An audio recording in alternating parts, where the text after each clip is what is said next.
घास में गुड़िया एक राजा था, उसके 12 बेटे थे। जब वे बड़े हो गए तब राजा ने उनसे कहा कि तुम्हें अपने लिए एक पत्नी ढूंढ कर लानी है, लेकिन वह पत्नी एक ही दिन में सूत काट कर कपड़ा बुने, फिर उसे एक कमीज सिलकर दिखाए, तभी मैं उसे बहू के रूप में स्वीकार करूँगा।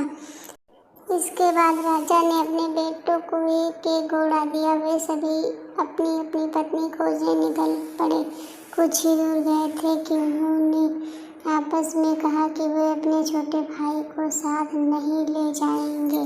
11 भाई अपने छोटे भाई को अकेला छोड़कर चले गए। वह रास्ते में सोचने लगा कि वह आगे जाए या लौट जाए। उसका चेहरा उतर गया था। वह घोड़े से उतरकर घास पर बैठ गया और रोने लगा। रोते रोते अचानक चौंक गया। उसके सामने की घास हिली और कोई सफ़ेद चीज़ उसकी ओर आने लगी। जब वह चीज़ राजकुमार के पास आई तो उसने एक नन्ही सी लड़की दिखाई दी। उसने कहा, मैं छोटी सी गुड़िया हूँ, यहाँ घास पर ही रहती हूँ। तुम यहाँ क्यों आए हो? राजकुमार ने अपने बड़े भाई के बारे में बताया। उसने अपने पिता के शर्त के बारे में भी बताया। फिर उसने गुड़िया से पूछा, क्या तुम एक दिन में सूत काटकर कपड़ा बुन कर एक कमीज सिल सकती हो? मैं अपने भाइयों के दुर्व्यवहार के कारण आगे नहीं जाना चाहता।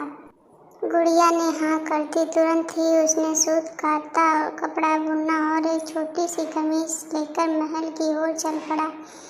जब वह महल में पहुंचा तो उसे शर्म आ रही थी, क्योंकि कमीज बहुत छोटी थी। फिर भी राजा ने उसे विवाह करने की अनुमति दे दी।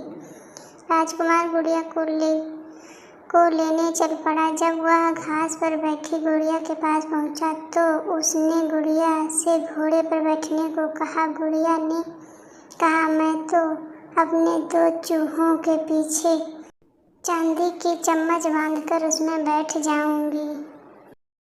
राजकुमार ने उसका कहना मान लिया। राजकुमार घोड़े पर सवार हो गया। गुड़िया चूहों के पीछे बंधी चांदी की चम्मच पर सवार हो गई। राजकुमार सड़क की ओर चलने लगा, क्योंकि उसे डर था कि कहीं उसके घोड़े का पांव गुड़िया के ऊपर न पड़ जाए। गुड़िया सड़क के जिस ओर चल रही थी उस ओर एक नदी बह रही थी।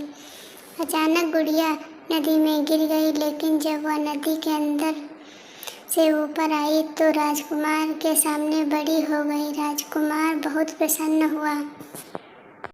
राजकुमार महल में पहुंचा तो उसके सभी बड़े भाई अपनी अपनी होने वाली पत्नियों के साथ वहां आ चुके थे, लेकिन उसके भाइयों की पत्नियों का न व्यवहार अच्छा था, न ही वे सुंदर थी। जब उन्होंने अपने भाई की सुंदर पत्नी को देखा तो वे सभी जल भुन गए। राजा को पता चला कि बड़े पुत्रों ने छोटे राजकुमार के साथ दुर्व्यवहार किया है, तो उसने बड़े बेटों की खूब निंदा की। फिर छोटे बेटे को गद्दी सौंप दी। छोटे राजकुमार का विवाह गुड़िया के साथ धूमधाम से हुआ। अब छोटा राजकुमार राजा था और गुड़िया रानी दोनों सुख से रहने लगे। अगर यह कहानी आपको पसंद आई हो तो हमारे चैनल को सब्सक्राइब कीजिए और कमेंट कीजिए।